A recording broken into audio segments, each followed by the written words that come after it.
Hi. ഈ ക്ലാസ്സിൽ നമ്മൾ നോക്കാൻ പോകുന്നത് നമ്മുടെ കാറ്റഗറി 2 കേട്ടിട്ടുള്ള സെക്കൻഡ് യൂണിറ്റായ സോഷ്യലൈസേഷനിലെ ഏറ്റവും ഇമ്പോർട്ടൻ്റ് ആയിട്ടുള്ള topic Erikson's psycho social development theory. അപ്പോൾ എറിക്സൺ ഒരു നിയോ ഫ്രോയിഡിയൻ ആണ്. അതായത് നമുക്ക് സിഗ്മണ്ട് ഫ്രോയിഡിനെ അറിയാത്ത ആരും ഉണ്ടാവില്ല അല്ലേ. സിഗ്മണ്ട് ഫ്രോയിഡ് ഡെവലപ്പ് ചെയ്ത കോൺസെപ്റ്റാണ് സൈക്കോ സെക്ഷുവൽ ഡെവലപ്മെൻറ്റ് തിയറി. അപ്പം അദ്ദേഹത്തിനെ ഫോളോ ചെയ്തെങ്കിലും സെക്ഷുവലിന് പകരം സൈക്കോ സോഷ്യൽ തിയറി ഫോം ചെയ്ത ആളാണ് എറിക്സൺ. അപ്പോൾ അദ്ദേഹത്തിൻ്റെ 2 കോർ കോൺസെപ്റ്റ്സ് ഉണ്ട്. ഒന്ന് സൈക്കോ സോഷ്യൽ ക്രൈസിസ്, അതായത് അദ്ദേഹം ഒരാളുടെ ജനനം തൊട്ട് മരണം വരെയുള്ള ലൈഫ് സ്പാനിനെ 8 സ്റ്റേജസ് ആയിട്ട് ഡിവൈഡ് ചെയ്തിട്ടുണ്ട്. അപ്പോൾ ഓരോ സ്റ്റേജിലും ഒരു ക്രൈസിസ് അഥവാ ഒരു പ്രോബ്ലം ഉണ്ട്. ആ പ്രോബ്ലത്തിനാണ് സൈക്കോ സോഷ്യൽ ക്രൈസിസ് എന്ന് പറയുന്നത്. ഇനി ഓരോ സ്റ്റേജിലും നമ്മൾ ഈ ക്രൈസിസ് ഓവർകം ചെയ്ത് അടുത്ത സ്റ്റേജിലെത്തി അടുത്ത സ്റ്റേജിലത്തെ ക്രൈസിസിനെ നമ്മൾ ഓവർകം ചെയ്യാൻ വേണ്ടി പര്യാപ്തമാകുന്നു അല്ലേ. അപ്പോൾ ഇതൊരു സീക്വൻഷ്യൽ പ്രോസസ്സാണ്. അതായത് വളരെ സിമ്പിളായിട്ട് പറയാം, നമ്മൾ ലെറ്റർ അതായത് ABCD എന്ന് നമ്മൾ പഠിച്ചിട്ടാണ് നമ്മൾ വേർഡ് പഠിക്കുന്നത്. വേർഡ് പഠിച്ചു കഴിയുമ്പോഴാണ് നമുക്കൊരു സെൻറ്റൻസ് ഫ്രെയിം ചെയ്യാനുള്ള കപ്പാസിറ്റി വരുന്നത് അല്ലേ. അപ്പോൾ അതേപോലെ തന്നെ ഡെവലപ്മെൻറ്റും സീക്വൻഷ്യലാണ്. അതായത് ഒരു സ്റ്റേജിലെ ഡെവലപ്മെൻറ്റ് കൃത്യമായി നടന്നെങ്കിൽ മാത്രമേ നെക്സ്റ്റ് സ്റ്റേജിലെ ഡെവലപ്മെൻറ്റ് പോസിബിൾ ആവുള്ളൂ. അപ്പോൾ ഒരു സ്റ്റേജിലെ ഡെവലപ്മെൻറ്റ് കൃത്യമായി നടന്നു എന്നെങ്ങനെയാണ് മനസ്സിലാവുന്നത്? ഒരു സ്റ്റേജിൽ ഉള്ള ഒരു ക്രൈസിസ് നമ്മൾ കൃത്യമായി സോൾവ് ചെയ്താൽ മാത്രമേ അടുത്ത സ്റ്റേജിലെ ക്രൈസിസ് നമുക്ക് സോൾവ് ചെയ്യാൻ പറ്റുള്ളൂ. അപ്പോൾ ഈ ഒരു സീക്വൻഷ്യൽ ഓർഡർ ഓഫ് ഡെവലപ്മെൻറ്റിനെയാണ് എപ്പിജെനറ്റിക് പ്രിൻസിപ്പിൾ എന്ന് പറയുന്നത്. I hope this is clear. അപ്പോൾ ഇനി നമ്മൾ നോക്കാൻ പോകുന്നത് 8 സ്റ്റേജസ് ഓഫ് ഡെവലപ്മെൻ്റ് ആണ്. ഓരോ സ്റ്റേജും പഠിക്കുമ്പോൾ അതിൽ ഏത് ഏജ് ഗ്രൂപ്പിൽ പെടുന്ന ആൾക്കാരാണ് ബിലോങ് ചെയ്യുന്നത്, എന്താണ് ക്രൈസിസ്, ആ ക്രൈസിസ് ഓവർകം ചെയ്താൽ കിട്ടുന്ന വേർച്യൂ എന്താണ്, ഇത്രയാണ് നമ്മൾ കൃത്യമായി നോട്ട് ചെയ്ത് വെക്കേണ്ടത്.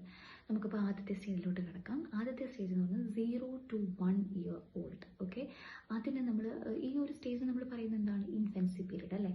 അപ്പോൾ ഈ ഡെവലപ്മെൻറ്റ് സ്റ്റേജിന് എറിക്സൺ ഇട്ട പേരാണ് ട്രസ്റ്റ് വേഴ്സസ് മിസ്ട്രസ്റ്റ്. അപ്പോൾ ഒരു ചെറിയ വാവ ജനിച്ച് കഴിയുമ്പം highly dependent on care givers ആണ് അല്ലേ. പേരൻസ്, ഗ്രാൻഡ് പേരൻസ് അല്ലെങ്കിൽ ആരെങ്കിലും നോക്കാൻ ഏൽപ്പിച്ചിട്ടുണ്ടെങ്കിൽ അയാൾ, എസ്പെഷ്യലി മദേഴ്സ്. ഓക്കെ, അപ്പോൾ ഇവർ നോക്കുമ്പോൾ കൃത്യമായിട്ട് ഫുഡ്, ഇവിടെ മിൽക്ക്, ഓക്കെ, ഫുഡിൻ്റെ നീഡ്, അതേപോലെ അറ്റൻഷൻ എന്ന് പറയുന്ന നീഡ്, വാംത്ത് എന്ന് പറയുന്ന നീഡ്, കെയർ, ഈ നീഡ്സ് ഒക്കെ കൃത്യമായി കുട്ടിക്ക് എത്തുന്നുണ്ടെങ്കിൽ കുട്ടി ഒരു ട്രസ്റ്റ് ഡെവലപ്പ് ചെയ്യും. ആ ക്രൈസിസ്, ആരെ ഞാൻ വിശ്വസിക്കണം എന്നുള്ള ആ ഒരു സൈക്കോളജിക്കൽ ക്വസ്റ്റ്യൻ കുട്ടിയിൽ ഇല്ലാണ്ടാവുന്നു. അതുവഴി ട്രസ്റ്റ് ഡെവലപ്പ് ചെയ്യുന്നു. അപ്പോൾ ഈ ഒരു ക്രൈസിസ് സോൾവ് ചെയ്ത് അടുത്ത സ്റ്റേജിലോട്ട് പോകുമ്പോൾ കുട്ടിക്ക് കിട്ടുന്ന വേർച്യൂ ആണ് ഹോപ്പ് എന്ന് പറയുന്നത്. I hope it is clear. ഇനി നെക്സ്റ്റ് സ്റ്റേജ് എന്ന് പറയുന്നത് 1 to 3 years ഓൾഡ് ആണ്. ഈ കാലഘട്ടത്തെ നമ്മൾ പറയുന്നതാണ് ടോഡ്ലർ ഏജ് എന്ന്. ഈ ടോഡ്ലർ ഏജിൽ ഓട്ടോണമി, ഷെയിം ആൻഡ് ഡൗട്ട്. അപ്പോൾ ഈ കാലഘട്ടത്തിൽ അവർ മുതിർന്നവരെ നോക്കിയിട്ട് ഓരോന്നോരോന്ന് ചെയ്യാൻ വേണ്ടി ശ്രമിക്കുന്നു. അതായത് ഇൻഡിപെൻഡൻ്റ് ആയിട്ട് ഓരോ കാര്യങ്ങൾ ചെയ്യാൻ വേണ്ടി ശ്രമിക്കും. അപ്പോൾ അതായത് തന്നെ ഡ്രസ്സ് ഇടാൻ നോക്കും. ടോയ്ലറ്റ് കൺട്രോളിങ് എന്ന് പറയുന്ന ഒരു സംഭവം ഈ ഒരു കാലഘട്ടത്തിലാണ് അവർ ട്രെയിനിങ് കിട്ടേണ്ടത്. അതേപോലെ അവർക്ക് പിന്നെ പറ്റുന്ന എല്ലാ കാര്യങ്ങളും അവർക്കൊന്ന് ഹെൽപ്പ് ചെയ്യണം എന്നുള്ള ആഗ്രഹം ഉണ്ടാവും. കൈ തന്നെ വേണം, ബ്രഷ് തന്നെ ചെയ്യണം, അങ്ങനെ എല്ലാ കാര്യവും സ്വയം ചെയ്യണം എന്നുള്ളൊരു ആഗ്രഹം ഡെവലപ്പ് ചെയ്യുന്ന ഒരു ഇനീഷ്യൽ സ്റ്റേജാണിത്. അപ്പോൾ ഈ ടോഡ്ലർ പീരീഡ് നമ്മൾ ടോഡ്ലേഴ്സിനെ നോക്കി നമുക്ക് മനസ്സിലാവും അവർക്കെല്ലാം തന്നെ ചെയ്യണം എന്നുള്ളൊരു ആഗ്രഹം ഡെവലപ്പ് ചെയ്യുന്ന ഒരു ടൈമാണ്. അപ്പോൾ അവരെന്തെങ്കിലും ഒരു മിസ്റ്റേക്ക് പറ്റിയാൽ, ഇപ്പോൾ ഫോർ എക്സാമ്പിൾ ഭക്ഷണം കഴിച്ചുകൊണ്ടിരിക്കുമ്പോൾ ഒന്ന് സ്പൂൺ താഴെ വന്ന് നശിപ്പിക്കാൻ പൊട്ടിക്കാൻ പോവാണോ, ശ്രദ്ധിക്കണ്ടേ എന്നൊക്കെ പറഞ്ഞ് നമ്മൾ ലൈറ്റായിട്ട് പറഞ്ഞാൽ ദാറ്റ്സ് ഓക്കെ.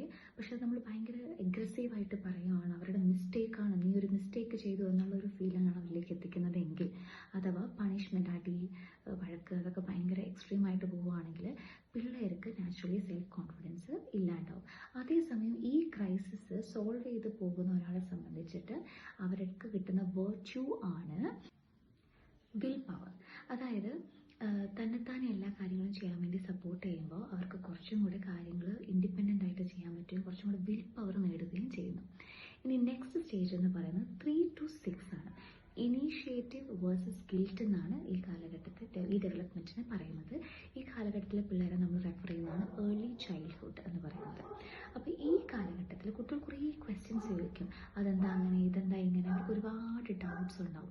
പിന്നെ അവർ ഇനീഷ്യേറ്റീവ് എടുക്കാൻ വേണ്ടി ശ്രമിക്കും. ഒരു 4-5 പേര് കൂടെ നിൽക്കുമ്പോൾ ഒരു പുതിയ ഗെയിം ഇൻട്രൊഡ്യൂസ് ചൂസ് ചെയ്യുക, അല്ലെങ്കിൽ പുതിയ എന്തെങ്കിലും ഒരു കാര്യങ്ങൾ ഇനീഷ്യേറ്റീവ് എടുക്കുക. അപ്പോൾ ആ ഇനീഷ്യേറ്റീവിനെ സപ്പോർട്ട് ചെയ്യുകയാണെങ്കിൽ കിട്ടുന്ന ഒരു വേർച്യു, അതായത് ഈ ക്രൈസിസിനെ ഓവർകം ചെയ്യുകയാണെങ്കിൽ അവർക്ക് കിട്ടുന്ന ഒരു വേർച്യു എന്ന് പറയുന്നത് പേർപ്പസ്. അവരുടെ ലൈഫിന് ഒരു പേർപ്പസ് ഉണ്ടെന്ന് അവർക്ക് ഫീൽ ചെയ്യും. ഇനി ഇത് നമ്മൾ അവരെന്തെങ്കിലും ഒരു ഇനീഷ്യേറ്റീവ് എടുക്കുന്നു, അല്ലെങ്കിൽ അവർ അതെന്താന്നൊക്കെ ചോദിക്കുമ്പോൾ ഒന്നും ഉണ്ടായിരിക്കണം എന്നൊക്കെ നമ്മൾ കണ്ടിന്യൂസ് ആയിട്ട് നമ്മളിങ്ങനെ തളർത്തുവാണെങ്കിൽ again they will start feeling guilty for asking question. അതേപോലെ they will start feeling guilty for not being able to do things. ഒരു ഷെയിം ഒക്കെ ഫീൽ ചെയ്യും. അപ്പോൾ അത് നെക്സ്റ്റ് സ്റ്റേജിലോട്ടുള്ള അവരുടെ ഡെവലപ്മെൻറ്റിന് ഒരു ഹിൻഡ്രൻസ് ആയിട്ട് മാറും. അപ്പോൾ ഈ ഒരു കാലഘട്ടത്തിൽ ഏറ്റവും നന്നായിട്ട് അപ്ലൈ ചെയ്യാൻ പറ്റുന്ന ഒരു മെത്തേഡ് എന്ന് പറയുന്നത് പ്ലേ വേ മെത്തേഡാണ്. ഇനി അടുത്ത സ്റ്റേജ് എന്ന് പറയുന്നത് 6 to 12 ഇയേഴ്സ്, അതായത് സ്കൂൾ ഏജ്. ഇൻഫാക്ട് ടീച്ചേഴ്സിന് കേട്ടിട്ടുള്ള ഏറ്റവും കൂടുതൽ ക്വസ്റ്റ്യൻ വരുന്നതും ഈ ഒരു സ്റ്റേജിനെ പറ്റിയിട്ടാണ്. Initiative versus inferiority. അതായത് ഈ കാലഘട്ടത്തിൽ കുട്ടികൾ തന്നെത്താനെ കാര്യങ്ങൾ ചെയ്യാൻ പറ്റും. അപ്പോൾ അവരുടെ മെയിൻ മനസ്സിൽ ഉണ്ടാകുന്ന ഒരു ഡൗട്ട് എന്ന് പറയുന്നത്, എനിക്ക് സക്സസ്ഫുൾ ആവാൻ പറ്റുമോ, ഞാൻ ഈ കാര്യം ചെയ്താൽ ശരിയാവുമോ, ആൾക്കാരത് ആക്സെപ്റ്റ് ചെയ്യുമോ, എനിക്കൊരു ആക്സെപ്റ്റൻസ് കിട്ടുമോ. അപ്പോൾ ഈ ടൈമിൽ കുട്ടികൾ നന്നായിട്ട് അപ്രീഷിയേറ്റ് ചെയ്യുകയാണ്. ഒരു പ്രൊജക്റ്റ് കംപ്ലീറ്റ് ചെയ്യുന്നു, അതിനൊരു അപ്രീഷിയേഷൻ കൊടുക്കുന്നു. അതുപോലെ അവർക്ക് സെൽഫ് ആയിട്ടും ഒരു വർത്തിനെസ് ഫീൽ ചെയ്യുന്ന മൊമെൻറ്റ്സ് ആണ് ലൈഫിൽ ഉണ്ടാകുന്നതെങ്കിൽ അവർക്ക് ഈ ക്രൈസിസ് ഈസി ആയിട്ട് സോൾവ് ചെയ്യാൻ പറ്റും. അപ്പോൾ ഈ ക്രൈസിസ് സോൾവ് ചെയ്ത് അവർക്ക് പോകാൻ പറ്റുകയാണെങ്കിൽ അവർ നെക്സ്റ്റ് സ്റ്റേജിലോട്ട് എത്തുന്നത് പറയുന്നത് അഡോളസെൻസ്, അതായത് 12 to 18 ആണ്. ഇവിടെ ഈ ഒരു സ്റ്റേജിന് പറയുന്ന പേരാണ് role confusion versus identity versus role confusion. അപ്പോൾ ഈ ഒരു സ്റ്റേജിൽ അവർ ഓൾമോസ്റ്റ് അഡൾട്ടായി. അപ്പം ഞാൻ എന്താണ്, ഹൂ ആം ഐ എന്ന ക്വസ്റ്റ്യനാണ് ഏറ്റവും കൂടുതൽ ഉണ്ടാകുന്നത്. അപ്പോൾ അവർ കുറേ കാര്യങ്ങൾ ചുറ്റും കേൾക്കുന്നു, ഒരുപാട് ബിലീഫ്സ്, ഒരുപാട് വേർച്യൂസ്, ഇതൊക്കെ അവർ ഇങ്ങനെ അവിടുന്ന് ഇവിടുന്നൊക്കെ ആയിട്ട് അവർ പഠിക്കുന്നു. അപ്പോൾ എത്ര പിയർ പ്രഷർ വന്നാലും എത്ര ബുദ്ധിമുട്ട് വന്നാലും അവർ ആ വേർച്യൂ അല്ലെങ്കിൽ ആ ഒരു നല്ല ക്വാളിറ്റീസ് അവർക്ക് മെയിൻറ്റെയിൻ ചെയ്യാൻ പറ്റുന്നു. അതാണ് അവരുടെ ക്യാരക്ടറിനെ, അവരുടെ പേഴ്സണാലിറ്റീനെ ഡിഫൈൻ ചെയ്യുന്നത്, അല്ലേ. അപ്പോൾ ആ ഒരു കാലഘട്ടം മൊത്തം അവർക്ക് ഹൂ ആം ഐ, ആ ഞാൻ എന്നുള്ളത് എസ്റ്റാബ്ലിഷ് ചെയ്യാനുള്ള ത്വരയായിരിക്കും ഏറ്റവും കൂടുതൽ ഉണ്ടാവുക. അപ്പോൾ ഈ സ്റ്റേജ് അവർ കൃത്യമായിട്ട് ഓവർകം, അതായത് ഈ ഒരു ക്രൈസിസ് കൃത്യമായിട്ട് അവർ ഓവർകം ചെയ്യുകയാണെങ്കിൽ അവർക്ക് ലഭിക്കുന്ന വേർച്യൂ ഫിഡലിറ്റി, അതായത് ലോയൽറ്റി. അപ്പോൾ ഈ നെക്സ്റ്റ് സ്റ്റേജ് 6 എന്ന് പറയുന്നത് ഇൻറ്റിമസി വേഴ്സസ് ഐസൊലേഷൻ. അതായത് 18 to 40 ഉള്ള ഏജ് ഗ്രൂപ്പിലുള്ള ആൾക്കാരാണ്. അവരെ സംബന്ധിച്ച് അവരുടെ ക്രൈസിസ് എന്ന് പറയുന്നത് can I have meaning relationships, അതായത് they seek for love and validation and genuine care. Okay, അപ്പോൾ കൂടുതൽ നല്ല ബന്ധങ്ങൾ സ്ഥാപിക്കാൻ പറ്റുമോ എന്നുള്ളതാണ് അവരുടെ കോൺസ്റ്റൻറ്റ് മെൻ്റൽ തോട്ട് എന്ന് പറയുന്നത്. സക്സസ്സും കരിയറും ഒക്കെ വേറെ, പക്ഷേ ഡീപ്പ് ഇൻസൈഡ് ഉള്ള ഒരു സൈക്കോളജിക്കൽ ക്രൈസിസ് എന്ന് പറയുന്നത് can I form meaning relationships എന്ന് പറയുന്നതാണ്. അപ്പോൾ ഈ ഒരു ക്രൈസിസിനെ അവർക്ക് കൃത്യമായി സോൾവ് ചെയ്ത് മുന്നോട്ട് പോകാൻ പറ്റുമെങ്കിൽ അവർക്ക് കിട്ടുന്ന വേർച്യൂ ആണ് ലവ്. ഓക്കെ, ഇനി ഈ ഒരു കാലഘട്ടത്തിൽ നമ്മൾ പറയുന്നതാണ് ഏർലി അഡൽട്ട്ഹുഡ്. ഇനി സ്റ്റേജ് 7 നോക്കുവാണെങ്കിൽ ഇത് മിഡിൽ അഡൽട്ട്ഹുഡ് എന്നാണ് പറയുന്നത്. അതായത് 40 to 65. Okay, 40 to 65. ഈ കാലഘട്ടത്തിലെ ഡെവലപ്മെൻറ്റിന് നമ്മൾ കൊടുത്തേക്കുന്ന ഒരു എറിക്സൺ കൊടുത്തിരിക്കുന്ന ഒരു ടൈറ്റിലാണ് സ്റ്റാഗ്നേഷൻ വേഴ്സസ് ജനറേറ്റിവിറ്റി. അതായത് നമുക്ക് സമൂഹത്തിന് എന്തെങ്കിലും കൊടുക്കണം, എന്നെക്കൊണ്ട് എന്താണ് സമൂഹത്തിന് ഒരു ഉപകാരമുള്ളത്, എന്താണ് എനിക്ക് ചെയ്യാൻ പറ്റുന്നത്, അങ്ങനെ. അതായത് യങ്ങർ ജനറേഷന് കൂടുതൽ അഡ്വൈസ് കൊടുക്കാനും അവരെ നല്ല രീതിക്ക് ഡയറക്റ്റ് ചെയ്യാനും ഒക്കെ ഒരു ഇൻട്രസ്റ്റ് ഡെവലപ്പ് ചെയ്യുന്നത് ഈ ഒരു സ്റ്റേജിലാണ്. കിട്ടുന്ന വേർച്യൂ ആണ് കെയർ. ഇനി നെക്സ്റ്റ് സ്റ്റേജ് എന്ന് പറയുന്നത് which is the last stage, old age എന്ന് നമ്മൾ റെഫർ ചെയ്യുന്നു, അതായത് 65+. ഓക്കെ, അപ്പോൾ ഇവിടെ ഈഗോ ഇൻറ്റഗ്രിറ്റി വേഴ്സസ് ഡെസ്പെയർ എന്നാണ് ഈ ഡെവലപ്മെൻറ്റൽ സ്റ്റേജിന് എറിക്സൺ ഇട്ടേക്കുന്ന പേര്.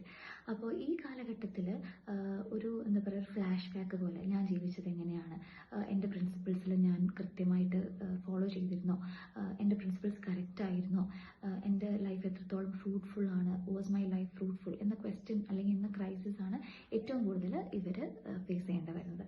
അപ്പോൾ ഈ ക്രൈസിസിനെ സോൾവ് ചെയ്യുമ്പോഴാണ് അവർക്ക് കിട്ടുന്ന ഒരു വേർച്യൂ ആണ് വിസ്ഡം എന്ന് പറയുന്നത്. അപ്പോൾ നമ്മൾ 7 സ്റ്റേജസ് ക്ലിയർ ചെയ്തിട്ടുണ്ട്.